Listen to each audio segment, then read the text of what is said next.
Kinshasa, la capitale de la République démocratique du Congo, est devenue une mégapole de plus ou moins 12 millions de personnes.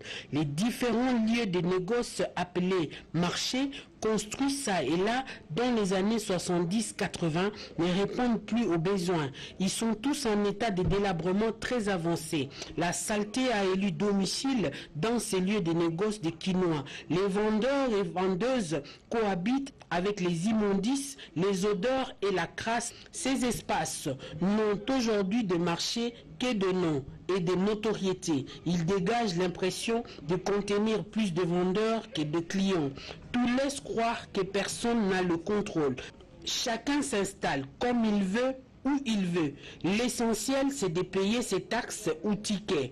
Aucune loi n'est respectée et souvent, personne pour le faire respecter. Les lieux de négoce à Kinshasa ne répondent à aucune norme. Non, nous n'avons aucun marché moderne dans la ville de Kinshasa. Tout ce que nous avons, c'est du colmatage, c'est du débrouillardisme. Le seul marché qu'on aurait pu avoir, c'est le marché de la liberté. Comment c'est un marché moderne, hyper moderne. Mais on a été floué à l'exécution. La norme demande à ce qu'un marché, c'est tout un programme. Aujourd'hui, on dit on construit un marché moderne. On aura outre les gens qui vont vendre, écouler les produits alimentaires, les gens qui vont écouler les produits agricoles, parce que chaque produit est en fonction de la destruction du tissu environnemental. D'où il faut zonifier dans ce qui nous concerne, parce que dans d'autres pays, par exemple, vous ne verrez pas, là on vend par exemple les safou, tout ce que nous avons là. Mais chez nous on en a, il ne faut pas pénaliser ces gens-là. D'où il faut un zoning moderne. Somba Zigida, jadis connu comme un marché spécialisé en plomberie et électricité, Wenze Abibende est aujourd'hui un marché tout commerce, mais aussi un mouroir pour le vendeur. L'insalubrité, les cafouillages de magasins autour laissent à désirer. Pourtant, les taxes sont payées. Nous payons nos taxes et tickets, mais nous ne savons pas où va cet argent. Nous sommes exposés à des maladies vu la crasse dans laquelle nous vendons. Nous payons quotidiennement 400 francs, 300 francs pour le ticket et 100 francs pour la salubrité du marché. Ce marché qui est dans un état piteux. Les marchés pirates type K, juste en face de l'aérodrome d'Indolo, ressemblent plus à une décharge publique. C'est dans la boue puante, entourée de eaux sales, que les marchandises sont étalées, au vu et au su de toutes les autorités de la République. Un véritable réservoir de bactéries, source de plusieurs maladies. La nourriture que consomme une partie de la population quinoise y est vendue. Ici aussi, les taxes sont prélevées au profit de qui? Nous demandons au gouverneur Gentini Govila de nous venir en aide en jetant ne serait-ce que du sable et de la caillasse. Les chefs des marchés ne font rien, seulement percevoir les taxes. Nous payons 500 francs pour la taxe et la salubrité. Les policiers, eux aussi, perçoivent 200 francs par jour. Cet argent va dans les poches des chefs de marché, même du bourgmestre de la commune de Kinshasa. Le constat est le même. Partout, des avenues entières sont réquisitionnées par des commerçants au profit de bourgmestres qui, des fois, ne rendent pas compte au gouverneur de la ville. On a constaté aussi une léthargie dans la gestion de marchés pirates. Car comment comprendre que ces marchés résistent autant? Plusieurs gouverneurs sont passés sans avoir trouvé une solution. Peut-on dire que l'attrait de l'argent des taxes perçues est plus important que la santé de la population? Tous les marchés de la capitale sont entourés de magasins et immeubles construits par les individus dont les contrats sont pour la plupart flous.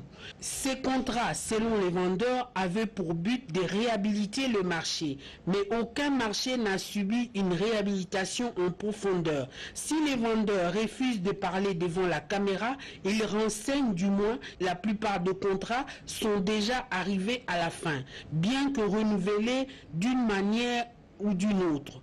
C'est le bourgmestre, en connivence avec la ville, qui perçoivent le loyer, disent-ils. Où va tout cet argent? Combien coûte le loyer? Qui gère? Mais le plus important, à qui appartiennent nos marchés. La décentralisation, la construction ou la reconstruction, mais aussi la gestion de nos lieux de négoce s'impose. Mandaté par le professeur Dr Jean-Jacques Mouyembe Tanfoum, coordonnateur du secrétariat technique de la riposte pour rompre la chaîne de transmission du coronavirus en République démocratique du Congo, la commission prévention et contrôle de l'infection poursuit son itinérance pour la désinfection de la ville de Kinshasa. Après la commune de la Gombe, la présidente de la commission prévention et contrôle de l'infection, en synergie avec la police nationale congolaise, procède au nettoyage de la commune de Limete ce dimanche 26 avril 2020. Présente sur le lieu, le docteur Isabelle Lumbwe Isangou a donné le go de cette opération à la première rue Limete. À l'aide des camions pulvérisateurs, les techniciens de la PNC, combinaison blanche intégrale, bottes aux pieds, plus gants à la main, s'affairent au nettoyage du boulevard Lumumba dans son entièreté. Étant donné que le virus Covid-19 résiste sur les surfaces de 2 heures à 9 jours, le docteur Isabelle Lumbwe Isangou entend par ce nettoyage des artères publiques éviter tout risque de contamination à Limete, qui est surtout le 3e coin le plus touché après la commune de la Gombe et les quartiers Binza Ozone. Les habitants des hauteurs de ma campagne à Kinshasa ont retrouvé leur quiétude. Le gourou de Bundu Congo a été neutralisé. Zakari Badingila, alias Nimanda Semi, était passé maître dans l'art de défier l'État.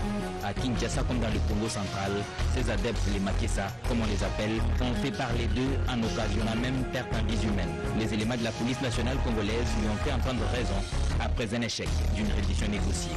Après une dizaine de jours passés en confinement total, la commune de la Gombe a vu le bout du tunnel.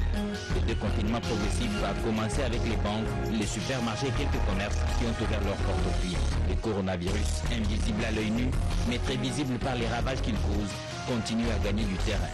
La barre de 400 contaminés a été franchie et le Haut-Katanga, une nouvelle province contaminée, s'est ajouté sur la liste de celles contaminées par le coronavirus.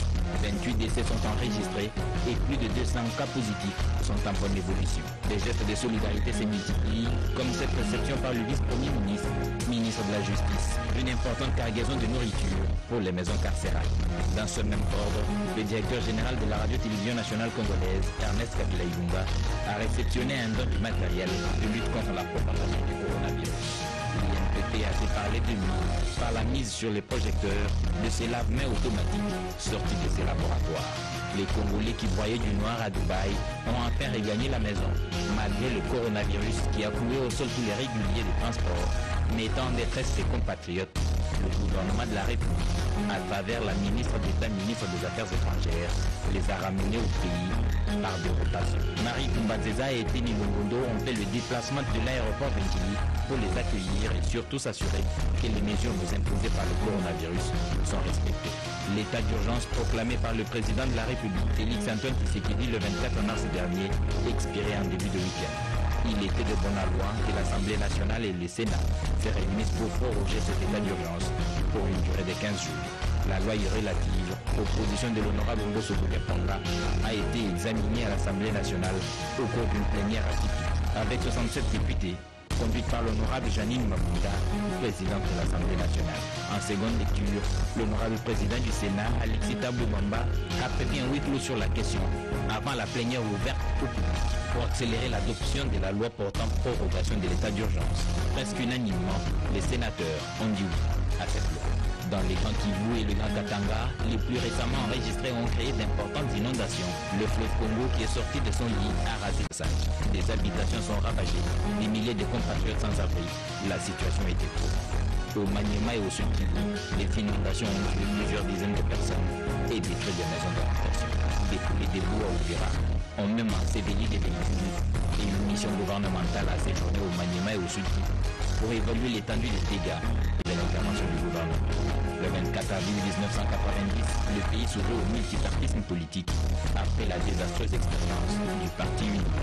30 jours pour jour se sont écoulés depuis le premier émotion du maréchal Mobutu. Le 24 avril, c'était aussi les jours de la fin d'une carrière musicale, celle de Jules Jungo Mbadio, connu Papa Wemba. 4 ans déjà, depuis que cette icône de la culture